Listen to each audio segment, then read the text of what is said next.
Dapat po sa inyong mambabatas, manggagaling. Hindi po yung political dynasty ang tinututukan nyo.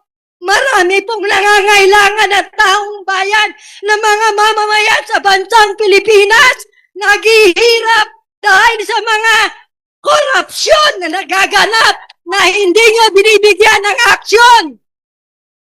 Ngayon, gusto natin tawagin si Miss Beth Biohon.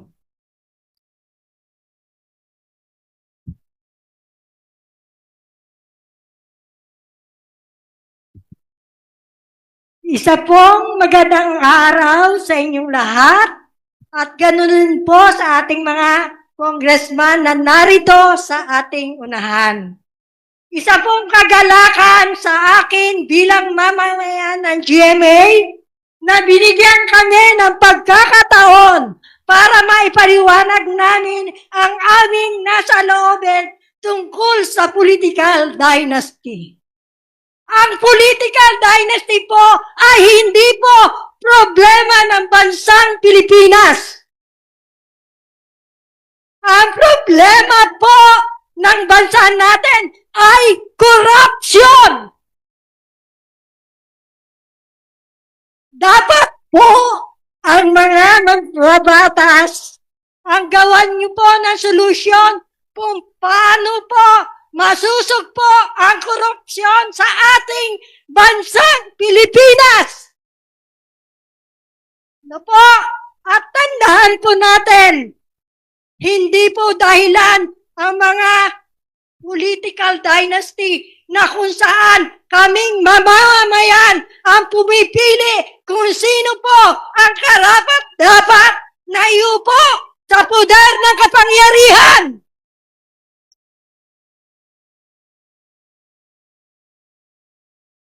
Marami po tayong problema na dapat tutukan ng mambabatas. Nakikita po natin yung mga maliliit na mga nanunungkulan, mga kapitan, mga barangay kagawad, Bausi Desk Officer, BNS, BSW, lupong tagapamayapa, mga bantay ba, mga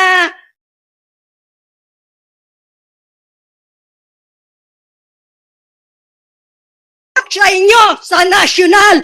Pero sa konting pagkakamali, binibigyan agad ng aksyon. Hindi man lang mabigyan ng magandang honorary o sahod ang mga maliliit.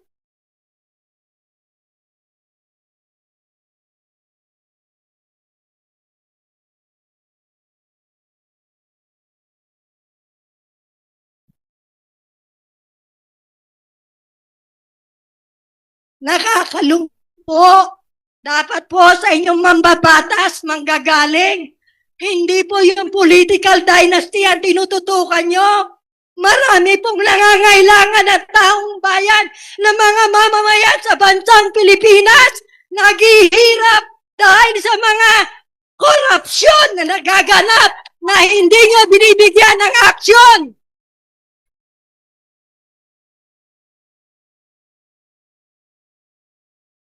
Ma'am, kailangan niyo po ng tubig? May tubig.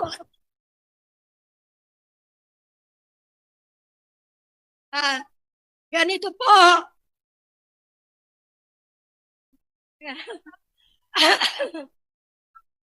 Ako po.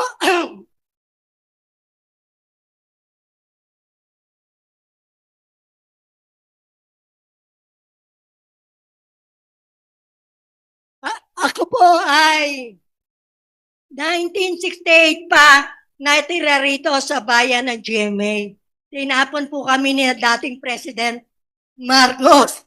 Pero nagpapasalamat po kami dahil nakarating kami dito dahil malayo kami sa baha. O, ngayon po, isa po akong patotoo. Since 1968, dumating ako rito 12 years old. Ang bayan po ng Carmona ay isang hindi maunlad na bayan. Saksi po ako. Ngayon po, 70 years old na ako. So po, ang bayan ng Carmona na magsimula po ang maupo ang mga Loyola, naging maunlad.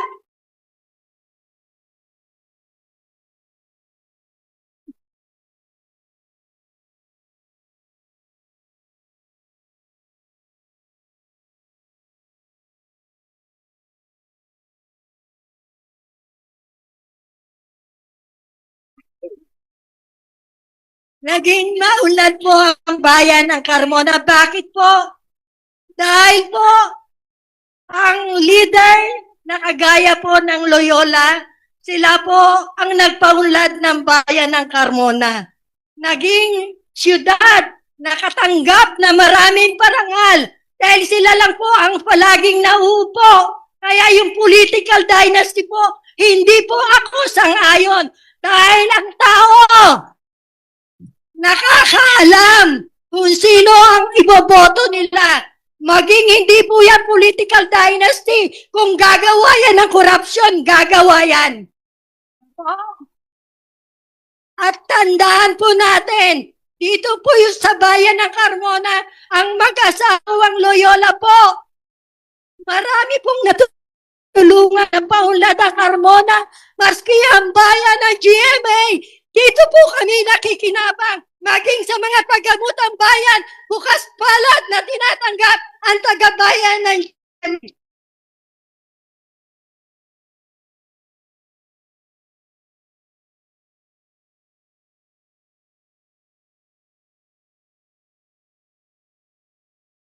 Ma'am, okay na po kayo? Pasensya na po kayo kasi yun po yung talaga Po. totoo. Sana po maunawaan nyo kaming lahat na hindi kami sang-ayon sa political dynasty. Okay.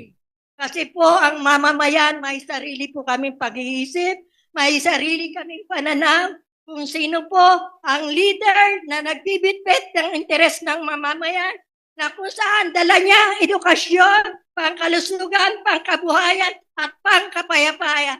At yan po ay walang iba, makikita lang namin sa leader namin, sa mag-asawang Loyola na narito ngayon sa aming bayan. Maraming salamat po. Maganda sa inyong lahat. Mabuhay po, iboto niyo ako ng congressman. Maraming salamat po, Mayor. Baka tumakbo ito next election. Daming fans. Maraming salamat po, Ma'am Beth Biohon.